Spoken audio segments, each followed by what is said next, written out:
ओम शांति। साकार मुरली 20 सितंबर 2025। सुनेंगे ईश्वरीय महावाक्यों को विस्तार से। 20 तारीख सितंबर की बाप दादा की मुरली।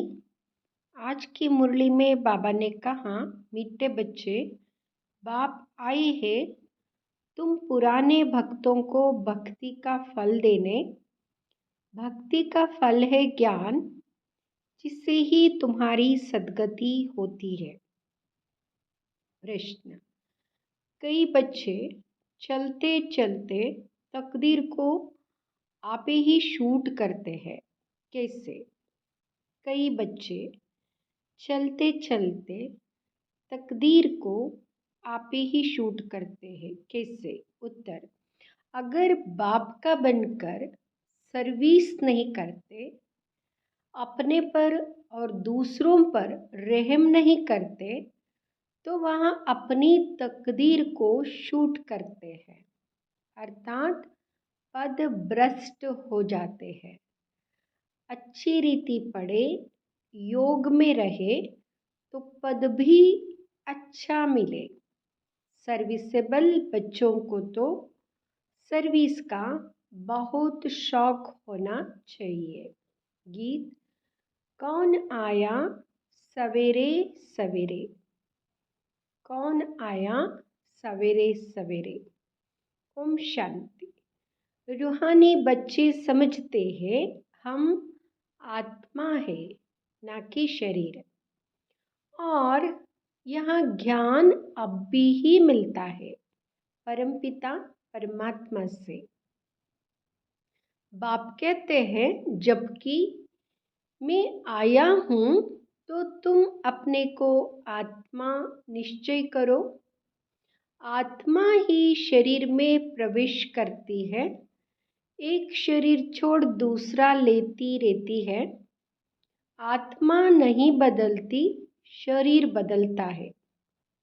आत्मा तो अविनाशी है, तो अपने को आत्मा समझना है। यह ज्ञान कभी कोई दे ना सके। बाप आए हैं बच्चों की पुकार पर। यह भी किसको पता नहीं है कि यहाँ पुरुषोत्तम संगम युग है। बाप आकर समझाते हैं, मेरा आना होता है कल्प के पुरुषोत्तम संगम युग पर, जबकि सारा विश्व पुरुषोत्तम बनता है। इस समय तो सारा विश्व कनिष्ठ पतित है। उसको कहा जाता है अमरपुरी। यह है मृत्युलोक। मृत्युलोक में आसुरी गुण वाले मनुष्य होते हैं। अमरलोक में दैवी गुण वाले मनुष्य हैं, इसलिए उनको देवता कहा जाता है। यहाँ भी अच्छे स्वभाव वाले को कहा जाता है। यहाँ तो जैसे देवता है। कोई दैवी गुण वाले होते हैं, इस समय सब है आसुरी गुण वाले मनुष्य। वर्तमान समय में सब आसुरी गुण वाले मनुष्य है। सतयुग में दैवी गुण वाले होते हैं। अभी तो 5 विकारों में फंसे हुए हैं, तब गाते हैं, इस दुख से आकर लिबरेट करो। कोई एक सीता को नहीं छुड़ाया। बाबा ने समझाया है, भक्ति को सीता कहा जाता, भगवान को राम कहा जाता, जो भक्तों को फल देने आता है। इस बेहद के रावण राज्य में सारी दुनिया फंसी हुई है। उनको लिबरेट कर राम राज्य में ले जाते हैं। रघुपति राघव राजा राम की बात नहीं, वह तो त्रेता के राजा थे। अभी तो सभी आत्माएं तमोप्रधान जर्जड़ीभूत अवस्था में है। सीढ़ी उतरते उतरते नीचे आ गए हैं। पूज्य से पुजारी बन गए हैं। तमोप्रधान अवस्था से सीढ़ी उतरते उतरते पुजारी बन गए हैं। देवताएं किसकी पूजा नहीं करते, वहाँ तो है पूज्य। फिर वहाँ जब वैश्य शूद्र बनते हैं तो पूजा शुरू होती है। वाम मार्ग में आने से पुजारी बनते हैं। पुजारी देवताओं के चित्रों के आगे नमन करते हैं। इस समय कोई एक भी पूज्य हो नहीं सकता। ऊंचते ऊंच भगवान पूज्य, फिर है सतयुगी देवताएं पूज्य। इस समय तो सब पुजारी है। पहले पहले शिव की पूजा होती है, वहाँ है अव्यभिचारी पूजा। वह सतो प्रधान, फिर सतो, फिर देवता उनसे भी उतर कर जल की, मनुष्यों की, पक्षियों की पूजा करते रहते हैं। सभी की पूजा करते रहते हैं, क्योंकि पहले सतो प्रधान थे, फिर सतो बनते हैं। अभी तमो प्रधान होने के कारण सबकी पूजा करते हैं। दिन प्रतिदिन अनेकों की पूजा होने लगती है। आजकल रिलीजियस कॉन्फ्रेंस भी बहुत होती रहती है।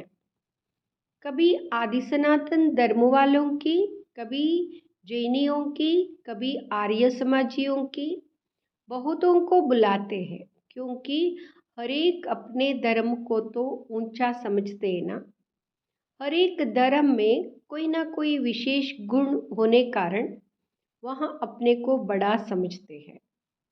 जैनियों में भी किस्म किस्म के होते हैं, 5-7 वैरायटी होंगी। उनमें फिर कोई नंगे भी रहते हैं। नंगे बनने का अर्थ ये नहीं है, नंगे बनने का अर्थ भी गलत समझ लेते हैं।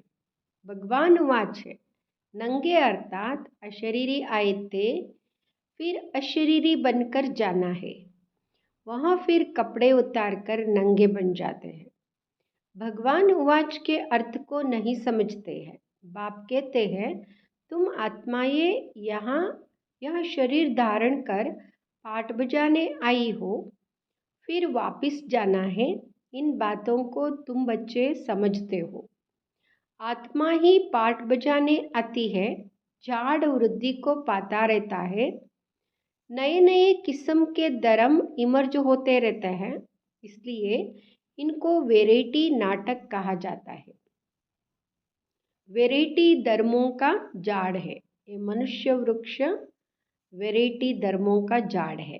इसमें अलग अलग धर्म के हैं, अलग अलग ब्रांचेस से, अलग अलग धर्म स्थापक है, इसलिए कहा जाता है वैरायटी धर्मों का झाड़।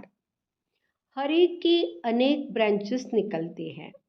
मोहम्मद तो बाद में आए हैं, पहले है इस्लामी। मुसलमानों की संख्या बहुत है। अफ्रीका में कितने साहूकार हैं, सोने हीरों की खानियां हैं। जहाँ बहुत धन देखते हैं तो उस पर चढ़ाई कर धनवान बनते हैं। क्रिश्चियन लोग भी कितने धनवान बने हैं। भारत में भी धन है, परंतु गुप्त। सोना आदि कितना पकड़ते रहते हैं। अब दिगंबर जैन सभा वाले कॉन्फ्रेंस आदि करते रहते हैं, क्योंकि हर एक अपने को बड़ा समझते हैं ना। यहाँ इतने धर्म सब बढ़ते हैं, बहुत सारे धर्म है ना। हर एक धर्म वाले अपने को बड़ा ही समझते हैं। धर्म भी बढ़ते जा रहे हैं। कभी विनाश भी होना है, कुछ भी समझते नहीं। सब धर्मों में ऊंचते ऊंच तुम्हारा ब्राह्मण धर्म ही है, जिसका किसको पता नहीं है। कलयुगी ब्राह्मण भी बहुत है, परंतु वहाँ है कुकवंशावली ब्राह्मण। परमपिता ब्रह्मा के मुखवंशावली ब्राह्मण, वह तो सब भाई बहन होने चाहिए। अगर वहाँ अपने को ब्रह्मा की औलाद कहलाते हैं तो भाई बहन ही ठहरे, फिर शादी भी करना सके सिद्ध होता है। वहाँ ब्राह्मण ब्रह्मा के मुखवंशावली नहीं है, सिर्फ नाम रख देते हैं, सिर्फ नाम से ब्राह्मण है। वास्तव में देवताओं से भी ऊंच बाबा कहते ब्राह्मण है। चोटी है ना, यह ब्राह्मण ही मनुष्यों को देवता बनाते हैं। पढ़ाने वाला है परमपिता परमात्मा, स्वयं ज्ञान का सागर। यह किसको भी पता नहीं है, बाप के पास आकर ब्राह्मण बनकर फिर भी कल शूद्र बन पड़ते हैं। पुराने संस्कार पलटने में बड़ी मेहनत लगती है। अपने को आत्मा निश्चय कर बाप से वर्षा लेना है। रूहानी बाप से रूहानी बच्चे ही वर्षा लेंगे। बाप को याद करने में ही माया विघ्न डालती है। बाप कहते हथ कार्डे दिल यार्डे, यह है बहुत सहज। हाथ से काम करो, दिल से बाबा को याद करो, क्योंकि कर्म भी करना है ना, कर्मयोगी भी बनना है। इसलिए कर्म करते हुए भी बाबा को याद करना। जैसे आशिक माशुक होते हैं जो एक दो को देखने बिगर रह ना सके। बाबा तो माशुक ही है। आशिक सब बच्चे हैं जो बाप को याद करते रहते हैं। एक बाप ही है जो कभी किसी पर आशिक नहीं होता है, क्योंकि उनसे ऊंच तो कोई है नहीं। बाकी हाँ, बच्चों की महिमा करते हैं। तुम भक्ति मार्ग से लेकर मुझ माशुक के सब आशिक हो। बुलाते भी हो कि आकर दुख से लिबरेट कर पावन बनाओ। तुम सब हो ब्राइड्स, मैं हूँ ब्राइड ग्रूम। तुम सब आसुरी जेल में फंसे हुए हो, मैं आकर छुड़ाता हूँ। बाबा कहते तुम सबको मैं आकर जेल से छुड़ाता हूँ, क्योंकि सभी आत्माएं आसुरी जेल में फंसे हुए हैं। यहाँ मेहनत बहुत है। क्रिमिनल आई धोखा देती है, सिविल आई बनने में मेहनत लगती है। देवताओं के कितने अच्छे कैरेक्टर्स हैं। अब ऐसा देवता बनाने वाला ज़रूर चाहिए ना। कॉन्फ्रेंस में टॉपिक रखी है मानव जीवन में धर्म की आवश्यकता। ड्रामा को ना जानने कारण मुंझे हुए हैं, तुम्हारे सिवाय कोई समझा ना सके। क्रिश्चियन अथवा बौद्धि आदि को यहाँ थोड़े ही मालूम है कि क्राइस्ट बुद्ध आदि फिर कब आएंगे। तुम जट हिसाब किताब बता सकते हो, तो समझाना चाहिए। धर्म की तो आवश्यकता है ना। पहले पहले कौन सा धर्म था, फिर कौन से धर्म आए हैं। अपने धर्म वाले भी पूरा समझते नहीं हैं, योग नहीं लगाते। योग बिगर ताकत नहीं आती, जौहर नहीं भरता। बाप को ही आलमाइटी अथॉरिटी कहा जाता है। तुम कितना आलमाइटी बनते हो, विश्व के मालिक बन जाते हो। तुम्हारे राज्य को कोई छीन ना सके। उस समय और कोई खंड होते नहीं। अभी तो कितने खंड हैं, अभी तो बहुत सारे खंड हैं। अमेरिका, रशिया, यह सृष्टि चक्र कैसे फिरता है। 5000 वर्ष का यह चक्र है। बाकी सृष्टि लंबी कितनी है, वह थोड़ी ही माप कर सकते। धरती का करके माप कर सकते हैं, सागर का तो कर ना सके। आकाश और सागर का अंत कोई पा ना सके, तो समझाना है धर्म की आवश्यकता क्यों है। सारा चक्र बनाई है धर्मों पर। यह है ही वैरायटी धर्मों का झाड़। यह झाड़ है अंधों के आगे आईना। तुम अभी बाहर सर्विस पर निकले हो। हम बाबा के बच्चे अभी बाहर सर्विस पर निकले हैं। आहिस्ते आहिस्ते तुम्हारी वृद्धि होती जाती है। तूफान लगने से बहुत पत्ते गिरते भी हैं। और धर्मों में तूफान लगने की बात नहीं रहती, उनको तो ऊपर से आना ही है। यह तुम्हारी स्थापना बड़ी वंडरफुल है। पहले पहले वाले भगत जो है उनको ही आकर भगवान को फल देना है, अपने घर ले जाने का। बुलाते भी है, हम आत्माओं को अपने घर ले जाओ। यह किसको पता नहीं है कि बाप स्वर्ग का भी राज्य भाग्य देते हैं।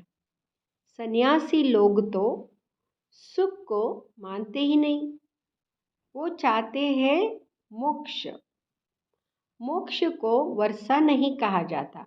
खुद शिव बाबा को भी पाठ बजाना पड़ता है, तो फिर किसको मोक्ष में कैसे रख सकते? तुम ब्रह्मा कुमार कुमारियाँ अपने धर्म को और सबके धर्म को जानते हो। तुमको तरस पड़ना चाहिए, चक्र का राज समझाना चाहिए। बोलो, तुम्हारे धर्म स्थापक फिर अपने समय पर आएंगे। समझाने वाला भी होशियार चाहिए। तुम समझा सकते हो कि हर एक को सतो प्रधान से सतो रजो तमो में आना ही है। अभी है रावण राज्य, तुम्हारी है सच्ची गीता। तुम्हारी है सच्ची गीता जो शिव बाबा सुना रहे हैं, ये है सच्ची गीता। रावण राज्य में शिव बाबा आकर सच्ची गीता सुनाते, जो बाप सुनाते हैं। भगवान निराकार को ही कहा जाता है। आत्मा निराकार गॉड फादर को बुलाती है। वहाँ तुम आत्माएं रहती हो, तुमको परमात्मा थोड़े ही कहेंगे। परमात्मा तो एक ही है, ऊंचते ऊंच भगवान। फिर सब है आत्माएं बच्चे। सर्व का सद्गति दाता एक है। फिर है देवताएं, उनमें भी नंबर 1 है श्री कृष्ण, क्योंकि आत्मा और शरीर दोनों पवित्र है। तुम हो संगम योगी, तुम्हारा जीवन अमूल्य है, देवताओं का नहीं। ब्राह्मणों का अमूल्य जीवन है। बाप तुमको बच्चा बनाए, बाबा हमको अपना बच्चा बनाते हैं और बाबा कहते तुम्हारा जीवन ही अमूल्य है, देवताओं से ज़्यादा। हम बच्चों पर बाबा कितनी मेहनत करते हैं, देवताएं थोड़ी ही इतनी मेहनत करेंगे। वो पढ़ाने लिए बच्चों को स्कूल भेज देंगे, यहाँ बाप बैठ तुमको पढ़ाते हैं। वहाँ बाप टीचर गुरु तीनों है, तो कितना रिगार्ड होना चाहिए। सर्विसेबल बच्चों को सर्विस का बहुत शौक होना चाहिए। बहुत थोड़े हैं जो अच्छे होशियार हैं, तो सर्विस में लगे हुए हैं। हैंड्स तो चाहिए ना। लड़ाई के मैदान में जाने के लिए जिनको सिखलाते हैं, उनको नौकरी आदि सब छुड़ा देते हैं। उनके पास लिस्ट रहती है। फिर मिलिट्री को कोई रेफ्यूज़ कर ना सके कि हम मैदान पर नहीं जाएंगे। ड्रिल सिखलाते हैं कि ज़रूरत पर बुला लेंगे। रेफ्यूज़ करने वाले पर केस चलाते हैं। यहाँ तो वहाँ बात नहीं है। यहाँ फिर जो अच्छी रीति सर्विस नहीं करते हैं तो पदभ्रष्ट हो जाता है। सर्विस नहीं करते, गोया आप ही अपने को शूट करते हैं, पदभ्रष्ट हो जाता है। अपनी तकदीर को शूट कर देते हैं। अच्छी रीति पढ़े, योग में रहे तो अच्छा पद मिले। अपने पर रहम करना होता है। अपने पर करे तो दूसरे पर भी करे। बाप हर प्रकार की समझानी देते रहते हैं। हर प्रकार से बाबा समझाते रहते हैं हम बच्चों को। यह दुनिया का नाटक कैसे चलता है, तो राजधानी भी स्थापन होती है। इन बातों को दुनिया नहीं जानती। अब निमंत्रण तो मिलते हैं, 5-10 मिनट में क्या समझा सकेंगे। 1-2 घंटा दे तो समझा भी सकेंगे। ड्रामा को तो बिल्कुल जानते नहीं। पॉइंट्स अच्छी अच्छी जहाँ तहाँ लिख देनी चाहिए, परंतु बच्चे भूल जाते हैं। बाप क्रिएटर भी है। तुम बच्चों को क्रिएट करते हैं, अपना बनाया है। डायरेक्टर बन डायरेक्शन भी देते हैं, श्रीमत देते और फिर एक्ट भी करते हैं, ज्ञान सुनाते हैं। बाबा श्रीमत देते हैं और एक्ट भी करते हैं, पढ़ाते हैं माना एक्ट भी करते हैं। यहाँ भी उनकी ऊंच ते ऊंच एक्ट है ना। ड्रामा के क्रिएटर, डायरेक्टर और मुख्य एक्टर को ना जाना तो क्या ठहरा? अच्छा, मीठे मीठे सिकिलदे बच्चों प्रति माता पिता बाप दादा का याद प्यार और गुड मॉर्निंग। रूहानी बाप की रूहानी बच्चों को नमस्ते। हम रूहानी बच्चों के रूहानी माता पिता बाप दादा को याद प्यार गुड मॉर्निंग नमस्ते। धारणा के लिए मुख्य सार। फर्स्ट, इस अमूल्य जीवन में पढ़ाने वाले टीचर का बहुत बहुत रिगार्ड रखना है। पढ़ाई में अच्छा होशियार बन सर्विस में लगना है। अपने ऊपर आप ही रहम करना है। दूसरा, अपने आप को सुधारने के लिए सिविलाइज्ड बनना है। अपने कैरेक्टर सुधारने हैं। मनुष्यों को देवता बनाने की सेवा करनी है। वरदान, रूहानी ड्रिल के अभ्यास द्वारा, रूहानी ड्रिल के अभ्यास द्वारा, रूहानी ड्रिल का अभ्यास करना है।